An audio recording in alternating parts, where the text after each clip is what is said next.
He is the greatest sports announcer to ever live, the longest tenure with any organization, not just baseball, but any sport, and is a man that needs no introduction, but he is a Hall of Famer and a voice that you all know, and a friend, and he is the #1 Dodger in the whole world, Mr. Vin Scully.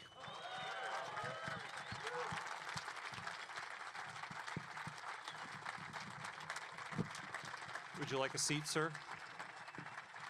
Hi, everybody, and a very pleasant good evening to you. I think I'm really a wind-up doll now. As soon as I see 2 or more people gathered together, I wish them a very pleasant good evening. I tried it with my wife. Hi, honey, and a very pleasant good morning. She said, be quiet. Anyway, it's a thrill to be here, to share this area with my man Oral, and to see all those happy, smiling faces. I could tell immediately that we're in first place by a game and a half. Now, you rang. Well, sir, there are so many questions from the audience, and as we were here and I was signing autographs, we were taking pictures, there were a lot of different questions, and I told him you're going to be one of the guests. And somebody said, ask Mr. Scully what he has seen change, and this would take forever, but from the first days when you broke in baseball, what you've seen on the field change compared to what you see now? Well, first of all, there's a physical change where baseball went from what we thought was the far west, which was St. Louis, now, of course, going all the way to the West Coast. So that was the first dramatic change. The second biggest change would be the introduction of AstroTurf, which they learned in Houston would not work with natural grass. So then we had a domed stadium. So that was another rather dramatic change. Then the American League decided, and it was a good move for them, the designated hitter, which really was an opportunity for the American League to employ those players who were heroes and stars, but who, in all honesty, could not play a full 9 innings defensively. So they came up with the idea of the designated hitter, which kept several very famous players fully employed, much to the delight of the fans of those teams. So those are pretty remarkable changes. The game itself, thank goodness, has not changed. The bases are the same. The mound is the same. The players are basically the same, although better employed for monetary gain. But that's understandable. When I started, the first-year player received $5,000 a year. That was the same salary they gave me as a first-year announcer. Today, the first-year player gets over $500,000. So that's a big jump from 5 to 500. So monetarily, that was a big change. But thank goodness the game itself has never really been touched and monkeyed with, and it's still the best game on earth, for sure. You have seen so many historic figures on the stadium in Brooklyn and then here. Jackie Robinson, could you tell us a story about Jackie off the field compared to on the field? Jackie was probably the most competitive player I have ever seen, and of course for good reason. I mean, he had something to prove, not just that he could play the game, but that he could survive the game, which he did and did very well. I've told the story once before, but I'll be happy to tell it again because I think it really indicates what kind of a man Jackie Robinson was. It was the fall or winter of my first year with the ball club, and the Dodgers were sending me up to, it was a big hotel in the Catskill Mountains called Grossinger's, and they were going to have a little symposium. The guests at the hotel could ask questions, and we would try to answer. And I didn't realize it until I got there, but who was coming along but Jackie Robinson and his wife, Rachel. Now, as a New York kid in the dead of winter, knowing Grossinger's, I brought my ice skates with me. And Jackie and Rachel said, oh, you're going to go ice skating? And I said, oh, yeah, it was early in the afternoon. Jackie said, I'll go with you. Rachel said, I'll go with you. And she was about 7 months pregnant. I went, oh, you know. So one of the ladies took Rachel to the locker room to get her ice skates, and Jackie went with me. And we were in the locker room, and I was putting on my skates, and Jackie was putting on his. And he said, when we get out there, I'll race you. And I was really shocked, and I said, wow, Jackie, I know you're from Southern California. I know you played a lot of sports. I didn't realize that you ice skated. And Jack said, I've never been on skates in my life. And I said to him, well, Jack, I'm not a great skater, but I've skated for years, so I know how to go around a rink. He said, I know, but that's how I'll learn. The competitive drive in him was so great that he would even risk going out to be somewhat of a spectacle, because in all honesty, if you have never put on a pair of ice skates, you immediately walk on your ankles and say, here I am with this great athlete challenging me. Well, I can't even stand on the skates. But we went out on the ice, and they took some pictures of us lined up as if we were going to race. And Jackie's daughter wrote a book, Sharon wrote a book, and it has that picture in the book, which is 1 in a million. We never skated. Meanwhile, Rachel, great with child, was out on the ice, mincing around and never stopping. And I thought, these two have to be something really special to do what they're doing, and they did it for that afternoon. To me, that was a pretty good insight into what kind of a man Jackie was as a competitor. That's fantastic. Oh, that's okay. Applaud Jackie. You did your first no-hitter where you announced it. You didn't throw it, of course, 50 years ago. But you also just did Clayton Kershaw's no-hitter. Yeah, I know the first no-hitter was in Boston for the Boston Braves, which dates it immediately. And that was the first one that I ever saw. I've never counted them. I'm not sure if this is correct. The reason I haven't counted them is I don't think I've accomplished anything. I just happened to be there, fortunate enough to see them unfold. But I've been told that I've done 19 no-hitters and 3 perfect games. But so? I mean, what does that mean to me, except I was fortunate enough to be there? Sandy Koufax, and it's a funny thing when you're a broadcaster trying to do whatever you can to make it a little better. And I had done 3 of Sandy's no-hitters. And I always put the date on for whomsoever. In other words, if a visiting pitcher was pitching a no-hitter, in the 9th inning, I would ask the engineers back in the studio, record this, because if he succeeds, I'd like to give it to him for his kids and his grandkids, etc. So that was automatic. Well, with Sandy, I'd always put the date on it, and so that his grandkids could someday know exactly when. The night he pitched the perfect game, I was thinking to myself, what can I do? I've already dated it. I know. I'll give the time. Now, as you know, baseball, ever since they got rid of the curfews and everything else, time means nothing. But I put the time on it, and so it's 9:28, and Sandy's going out to the mound. And all, but I'm only doing it for Sandy, thinking he'll get a kick out of that. And for some reason, the people in Los Angeles thought putting the time on it was so dramatic, so theatrical. And I'm embarrassed to say I wasn't clever enough to think that way at all. It was strictly for Sandy and his family. With Clayton, I have a feeling before we hang it up that we'll probably see another one. Just about every time he goes to the mound. After you look at the first, it was the same feeling I had with Sandy. Sandy would warm up. The first couple of pitches in the bullpen, it looked like he was in agony, as if he would never be able to pitch. And then all of a sudden he'd get loose, and boom, and boom. And as far as Clayton is concerned, when the game starts, I always watch to see whether he's somewhat in pain or not, or if he is truly loosened up. And once you see the fastball, that big rainbow curveball, the slider, and he's throwing them for strikes, it's pretty much part of the game now. You think, you know what, he's liable to do it again. And I think that's going to be the Kershaw trademark. He's liable to do it again. The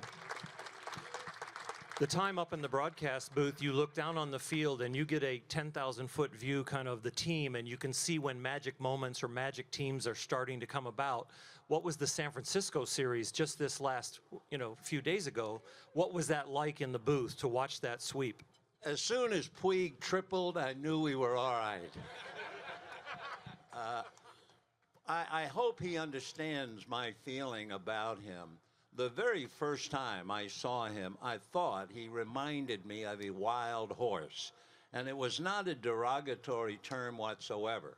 Here is this great, big, strong young man running wild as a horse. And I could think of a stallion out in the meadows. And I always wondered in right field, to be honest, he might hurt the center fielder, but he hasn't. But you might remember not too long ago when the team was in Pittsburgh, and they asked Don Mattingly about Yasiel Puig playing center field. And Don said, he's out of control. And I think we all knew what he meant. He has such a tremendous desire to catch the ball, to throw the runner out, to crash into the wall, to climb the fence. I mean, his out of control is all the good things you'd ever want to see in a ball player. And now he's in center field. And sitting up in San Francisco in the sunshine, seeing Puig in center field, I thought, now the wild horse has a meadow to run in, and he'll have another one here. So, yeah, there's a lot of wonderful feelings sitting up there looking down. As Whitey Herzog once said, baseball has been very, very good to me once I stopped trying to play it. And it's fallen into me the same way. You have seen a lot of Dodger games and a lot of Dodger players, but there's been a lot of great opponents, guys that have worn the other uniform. Anybody special stick out in your mind that you just totally enjoyed watching play? The greatest single player I ever saw was Willie Mays, and I think I've said that enough times. But all around, he was truly remarkable. And you will see a lot of times, they will show you the highlights of a catch that he made in the 1954 World Series. In the Polo Grounds, Vic Wertz hits the ball forever, and Willie goes back, makes an over-the-shoulder catch. The better part of that was not the catch, but that ball was on its way back to the infield in a blink of the eye. But that was not his greatest catch. And he agrees with me on this. His greatest catch, wouldn't you know, would be against the Dodgers, and it was in Brooklyn, and it was in the bottom of the ninth inning. And with 2 out, the Dodgers had the bases loaded, and they were trailing by 1 run. We had a young third baseman out of Oklahoma named Bobby Morgan, a very good minor league player, an outstanding minor league player.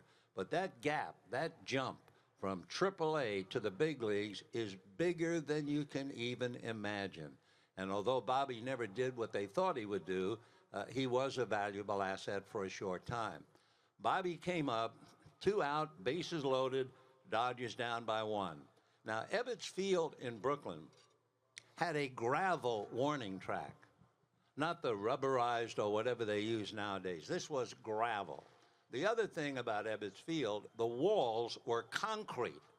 They were not wooden walls as we have here, panels that I've heard would give way and collapse if an outfielder hit it hard. I haven't seen them do that yet. But it was a lot easier playing here than in Ebbets Field. Bobby Morgan hit a ball towards left center field. And as soon as the ball left the bat, my thought was, that wins. That'll be a double, 2 runs will score, and the Dodgers will win the game. Willie Mays running as hard as he possibly could, and he ran really well. A full extension dive. He was like an arrow going through the air, maybe 3 feet off the ground. And as he caught the ball, he caught it on the gravel at the base of the left center field wall, hit the gravel, bounced up, and hit his head, no helmets, hit his head against the concrete wall and rolled over on his back. And the left fielder, I'll never forget it, a fellow named Henry Thompson. Henry Thompson walked over, bent down, took the ball out of Willie's glove. Willie was out. took the ball out, held it in the air, and the umpire said out, game over, and the Giants won the game. He was, without a doubt, the most incredible player I have ever seen. I have to qualify that. There have been great players in the American League as well, but Willie was the best.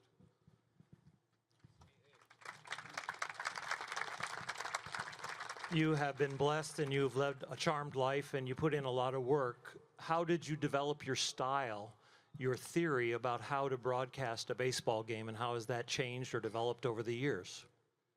You know, the toughest lesson in the world for all of us, you could sum up really in a couple of words: know thyself. That's really what we're all trying to do on this planet. We're trying to learn ourselves. And as a broadcaster, it is very difficult to be yourself in your early years. Here I was, this kid off the streets of New York, broadcasting Brooklyn Dodger games in the same city that had Mel Allen, Kurt Gowdy, Russ Hodges, Red Barber, and the kid. So I had a long time before I became myself. I was scared to death. The first World Series that I ever did was 1953. I had probably done 2 games on television the entire year.